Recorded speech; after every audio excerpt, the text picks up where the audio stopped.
Nothing has changed in the modern game as much as attacking batting, and particularly in the invention of the sweep shot. It used to be an orthodox thing, now it's reversed and paddled and scooped and ramped and the whole thing. We need a modern master to talk about it. AB, over to you. Oh yes, I've followed the players over the Betway SA20 so far.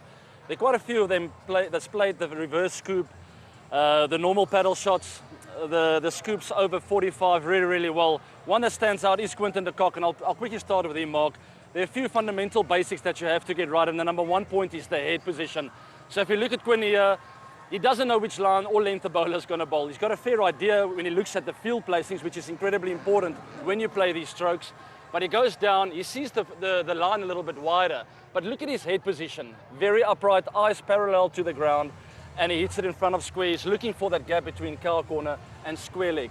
Compared to the other one, much straighter line, the bowler got greedier.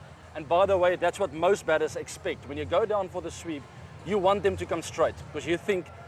So how low do you have to get? That's my question. Do you have to get so low that you can get the bat parallel to the ground? I think the most important thing is to get your hands and the bat nice and low, almost like a broom. I learned this from Yunus Khan, the old Pakistan player. Really nice and low. When you see the line coming straight at your stumps, the alarm bells must go off. If I miss this, I'm gone.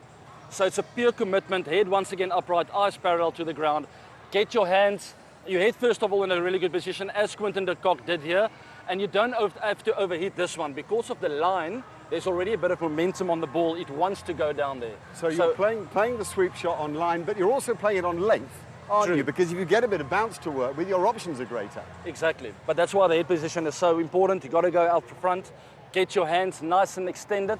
It really takes a lot of risk out of play when you do that. Let's show Johnny Bairstow as well, because he's different sweeps here. One that goes incredibly fine, and it's almost like a little paddle lap, and then one that's hit harder and squarer. Yeah, I think this is the reverse sweep, what we're talking about here, right? So Johnny gets in an incredible position as well. Once again, with the reverse sweep, the fundamentals stay the same. Look at the head position, nice and upright. Obviously, the grip stays the same, but the blade turns the other way. You want to expose the bowler on the offside now. Why? Possibly because there's only 1 point there, or maybe the sweep on the boundary is way in front of square and there's a big gap there in which you can get a low risk boundary. So over here, you don't have to move too much. I would usually put my right foot just outside off, invite the bowler to come straight, and just make sure my head is nice and upright. And then it's all about making sure you get contact on the ball, especially when there's a big gap over there. Get your head nice and upright, hands extended, and help it along. Because that gap is there, you'll get your boundary. And if you're going very fine, roll your wrists a little bit. And if you're going square, keep that blade a bit more open and give it a bit more of a hit. Especially when it's full. You have that blade open, you help it along, you get momentum, and it might even go for 6. And if you want to get it fine, it's literally just, once again, an open blade and a bit more wrist action, which is important for the final one. Let's go super unorthodox now. And we've picked Roston Chase, who completely, he changes his footwork, doesn't he? It's amazing. So I actually like this because it reminds me of the backhand in tennis. So he opens up completely front onto the bowler almost, and just helping it along with a backhand a backhand topspin shot like in tennis. But once again, the basics stay the same. Look at his head position. Nothing wrong there.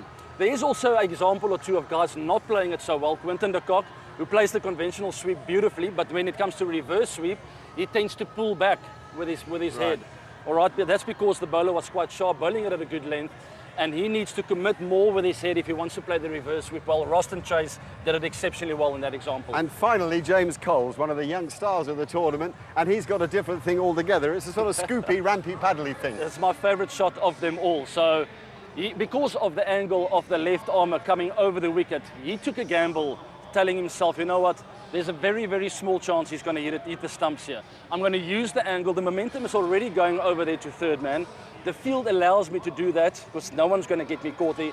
Now all I need to do is execute, get my front foot on off stump. The bowler has no idea at this point what's going on. This guy's facing me right in chest on, and all he does is helping him along with the angle of the ball. No power needed here. Open blade, head in a great position, and all you do is a little flick of the wrist, helping it along over third man. Amazing, isn't it? The talent all these guys have got. I guess if you're going to do a masterclass quickly, you've got to do a good one.